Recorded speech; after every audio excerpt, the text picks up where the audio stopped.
hormati Al-Mukarram Al-Mukhtaram Sayyidina Murabbi Awliyaddin Al-Biasa. Dengan saya hormati jamaah santri Mahathir Quran Darussalam dan jamaah tarawih Alhamdulillah.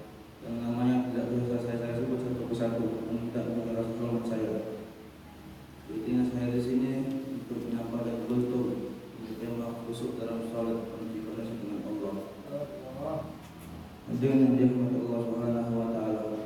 Marilah kita memuji dan bersyukur kepada Allah, Tuhan semesta alam, dengan rahmat dan kasih sayangnya telah memberikan kita nikmat Islam, nikmat iman, nikmat kesehatan. Kita masih diberikan kesempatan untuk bersama-sama berkumpul di majelis yang mulia ini. Salawat dan salam dan berdoa kepada junjungan kita Nabi Agung dan Nabi Muhammad sallallahu alaihi wasallam. Pada kesempatan yang berharga ini, mari kita renungkan bersama betapa pentingnya mencapai khusyuk dalam salat sebagai kunci utama untuk terkoneksi secara lebih dalam dengan Allah Subhanahu wa taala. Dalam Al-Qur'an Allah Subhanahu wa taala memerintahkan kita untuk mendekatkan diri dengannya melalui salat. Salat adalah salah satu rukun Islam yang paling mendasar dan menjadi sarana utama untuk berkomunikasi dengan Sang Pencipta.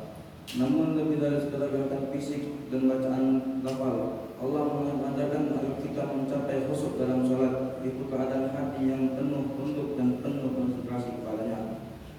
Allah Subhanahu wa taala berfirman dalam Al-Baqarah ayat 45, "Wasta'inu bis-sabri was-shalah wa innaha lakabiratun illa 'alal khashi'in." Mohonlah pertolongan kepada Allah dengan sabar dan salat. Semua salat itu benar-benar berat kecuali bagi orang yang khusyuk. Nabi sallallahu alaihi wasallam bersabda, "Jadilah salat aini di salat, sejuknya mataku di dalam salat." Hadirin yang mulia, ayat tersebut menegaskan bahwa khusyuk adalah kunci untuk menjadikan salat sebagai sumber keberhasilan hidup kita. Khusyuk adalah jalan bagi kita untuk memperoleh keberkahan dari Allah Subhanahu wa taala. Dan khusyuk adalah kunci selalu berkoneksi dengannya. Dan Rasulullah SAW juga memberikan penekanan pada pentingnya khusyuk dalam salat. Beliau bersabda, "Hendaklah orang berhenti mengangkat pedangnya mereka ke langit ketika berdoa dalam salat, atau maka mereka akan tersebar." Hadis riwayat Muslim. Dari hadis ini kita memahami bahwa khusyuk tidak hanya berkenan dengan lahiriah, tetapi juga mengenai kehadiran hati dan kesadaran dalam salat. Nasib muslimin rahmat Allah Subhanahu wa taala. Maka sebagaimana kita mencapai khusyuk dalam salat, ada beberapa hal kita harus lakukan. Pertama, siapkan diri sebelum salat, jauhkan pikiran kita dari urusan dunia yang dapat mengganggu konsentrasi.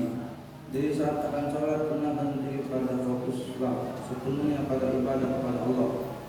Kedua, pahami makna setiap ayat dan doa dalam salat. Dengan begitu kita tidak hanya membaca, tapi juga memahami apa yang disampaikan kepada Allah Subhanahu wa taala. Ketiga, hadirkan kesadaran bahwa kita berbicara langsung dengan Allah. Posisikan hati sebagai hamba yang tunduk dan merendahkan diri kepada-Nya. Keempat, berbanyak doa ketika sujud. Sujud adalah momen yang paling istimewa dalam salat, dan di sinilah kita dapat mencapai khusyuk sejati. Rasulullah SAW bersabda, "Dalam sujud hamba paling dekat dengan Rabb-Nya, maka perbanyaklah berdoa." Hadirin yang dirahmati Allah Subhanahu wa taala. Khusyuk dalam salat bukan hanya menyangkut pelaksanaan rutin ibadah, melainkan juga menciptakan hubungan yang lebih dekat dengan Allah. Maka jadikan salat sebagai kunci untuk membuka pintu koneksi spiritual dengan Sang Pencipta. Dan rakaat adalah kesempatan emas untuk mendekatkan diri kepada-Nya, memohon ampun dan meminta petunjuk dalam hidup. Marilah kita berusaha untuk selalu khusyuk dan salat. Jadikan salat sebagai sarana untuk mendekatkan diri kepada Allah Subhanahu wa taala. Semoga Allah Subhanahu wa taala memberi kita hidayah dan kekuatan untuk selalu khusyuk dalam salat. Menjadi jamaah yang dirahmati Allah Subhanahu wa taala. Ini dapat saya sampaikan mengenai tentang dari Allah Subhanahu wa taala dengan salat dan dari diri saya sendiri. Mundur maqala wa la tandur